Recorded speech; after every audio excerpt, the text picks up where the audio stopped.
How's it going, ladies and gentlemen? Welcome back to the channel. I'll welcome back to another video in the 5 Things I Love series. In this one we'll have something I've been really looking forward to, and that is a Defender 90. So we have this 90 in, as you can see, brand new 71 plate. It's only got 1,000 miles on the clock. It's in this all black sort of stealth out sort of looking version. It's not got the black pack on the front, but it is the X dynamic version. It's a HSE, so it's one of the top of the specs you can get in this, and I'm going to be telling you the 5 things I love about this car. Fitting that the weather's absolutely awful, but let's get into this one then.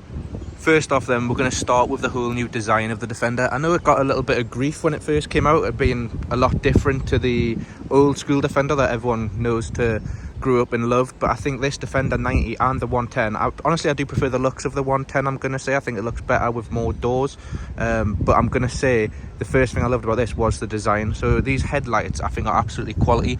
Not only do they look great, they're actually really good at night. I love the new front grille. You can obviously change that with different packs you get, and I think, apologies, don't know what happened to the camera there, but yeah, as I was saying, I think when you get this in all black, I think this looks absolutely unreal.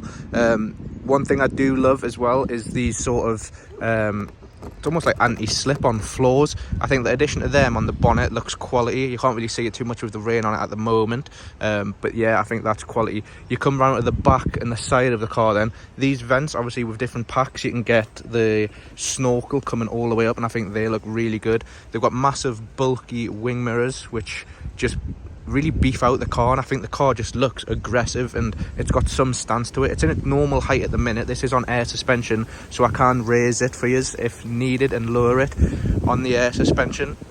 Yeah, apologies about the weather, but it is fitting to have an off-road car with terrible weather conditions to film a video. So yeah, more about this exterior that I love. That massive back window. I know you don't have seats in the back that are too great. People are going to push them forward in the 90 unless they get the commercial one, and I think the rear of this looks good. Obviously it's always good seeing a car have this massive wheel on the back. I don't know what it is about Defenders and G-Wagons, when they have a wheel on the back I just think it looks mean. The headlights on the back I much prefer to the old one as well, and you've obviously got these tow rings if needed, if you want to tow anything out or winch it out. You obviously get the deployable tow bar underneath, which I'm not sure this one has. I think it doesn't, but you can tow things and winch things out using these. So yeah, this back tailgate I think looks absolutely quality as well on the Defender. Stepping inside the all new Defender would help if it was open as well. Actually, while I've unlocked it, I'll show you the lights when they are on a bit. I think they just look so good. They look so much better than the old Defender, and I just think, if anything, that's one of the nicer things of the exterior. But jumping in then, a lot of the things I love about this vehicle are actually on the inside. And firstly, we're actually going to start off with all of these exposed screws.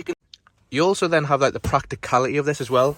As you can see on this side, you've got a few handles, but you're always going to be holding the wheel. You've got a bit of a grab area here, if I can show you. But the main things for passengers then, you've got this massive grab area here. Grab onto here if you need to. You've got a grab handle there. You can obviously hold onto the sides. Everything's just made really strong, sturdy, and you can hold onto them. If you come into the back of the Defender then, you have some more. I just got out to show you the back, but it's going to be difficult to show you the back, to be fair. We open up this, get that open. If you come into the back of the Defender then, for things to grab onto as well, as you can see in the back, you've got the grab handles there for the passengers in the back. And the other thing I also love is these open glass areas here in the roof. Adds so much light into the cabin and it just looks so much nicer. You got the back here, not great space at all for what you would class as a Land Rover, but these seats can go down and be flush and make a lot more room for you in the back. The center console then of the Defender 90 also has this center console, so you actually don't get this in the base models. You don't get a center console, you just get a big open area. But yeah, in higher models than the standard spec, you actually get this big center console. In other ones it can come up and be a seat. If not, it's just a flat seat forward. I really like this. So much space here, plenty room here. You've also got a massive bin here to put things in, but this is massive. You can fit loads in there. I just think the third thing I really love about this car is the build quality. Nothing feels cheap, nothing feels sort of badly put together. It's absolutely solid. It looks quality with like this slight little scratchy sort of material on here. It's not like other cars where they look cheap. You've got like everything just fitting together, and as you can see in this one, we also have the pan roof, so when that slides forward, it makes the inside of this car so bright even on a dull grey day.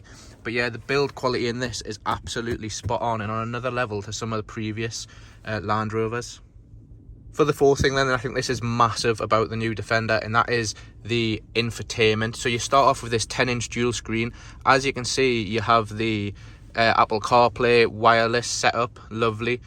It works. It's so smooth, and it just is fine compared to other Defenders in the past that didn't have screens. And I know people put screens in, but to get this direct from Land Rover is absolutely quality. You then also have the digital dash, which is very similar to other models, so like the new Range Rover Velours, the Sports, the Vogues, they all have this digital dash as well. In this one, you can just see it there.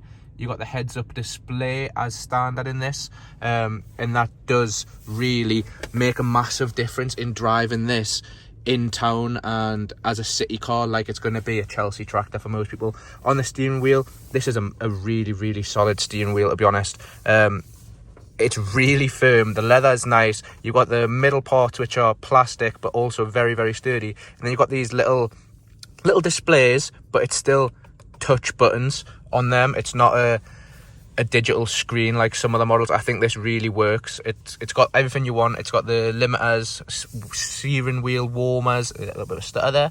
It's got the cruise control sets, your lane keep assist, your voice control. It controls everything from this, and I really think it's absolutely spot on, to be honest, inside here, infotainment wise.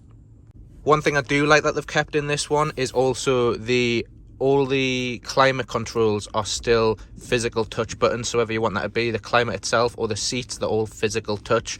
They're not on the small screen. I know people get a bit annoyed at that. Obviously your volume and stuff as well. And then all of these climate controls are physical touch, as well as your ones to edit your terrain response, your traction, air suspension, auto stop start, and things like that. They're all physical buttons, which make it a lot easier than doing it on this screen. Obviously, on this screen, you can see everything that you want to see. So like your weight sensing, you can put on and off, impact engine, wheel info, compass, slope assist, everything like that you can put on your screen and do it from your screen if you want. But if you're old school and you like physical buttons, the Land Rover Defender has thought of that, and it's going to put them in buttons as well for you to use. Sticking with the infotainment then, I've kind of just revealed it. Looking into here, if I get my mush out the way, you can't really see too much out this back. You obviously get the massive headrest in the back and that wheel on the back of the car. One thing that infotainment does really well is this clear view mirror. So if you flip this switch, you see perfectly in the back. So if you've got people in the back, boxes, whatever, or if you just generally don't like the view out the back, this clear view mirror is a camera built onto the roof and just lets you see perfectly out. Speaking of cameras as well then, if you come onto the infotainment, look at the parking cameras. As you can see, we'll have an Unreal 360 camera of this car, so you can spin it right the way around the car to check your parking. You can zoom in on areas if needs be. You can spin it round, here we go. You can spin it round further to look all around the car, getting in on different areas, moving it again. So you should never ever ding this car parking it or hit a curb. In the satellite image of this, I don't know how they do these things and how you get these cameras working like they do, but they are honestly amazing. You can even go at the front of the car and see how close you are to the cars in front and look at all these side 360 views. So the cameras on this compared to any old Defender is absolutely spot on. You can look right at the back to see just how close you are getting to everything that you're parking, and that makes this car, even though it's, you know the shape, it's a big square, you know exactly where you're putting it. So that has been a number of the things I love about this Defender. I'm not going to go get into the driving capabilities. Everyone knows how capable this car is and what it can do on and off-road. I just think this is honestly an absolutely luxurious model now. You've got everything you want in this Defender. If you want to take it off-road, you can take it off-road. If you want to keep it in the city, keep it in the city, and you'll be comfortable as anything in this car. And the one last thing that I'm going to throw in is actually the mods you can do with this car. You can get all the packs, like the Explorer packs or the Adventure pack, whatever it might be called. You can get things where you can get shower heads in the back of the car. The packs and modifications and the sort of configurations you can do on this car is ridiculous. You could have a complete different Defender to another one you see on the street, and they could look the same, but you could have a different pack. It is mad. This Defender 90 has been absolutely brilliant to drive. I've had it in the city and it doesn't feel like the old school Defenders, which were a chore to drive. This one is the epitome of luxury still. Land Rover hit the nail on the head of the crossover between a farmer's car, an adventurer's car, whatever you want to call it, off-road specialist, as well as the luxury that you have on the school run, whether you be in a city or in a rural area. This Defender 90 has been absolutely perfect. So that has been the 5 things I've loved about this Defender.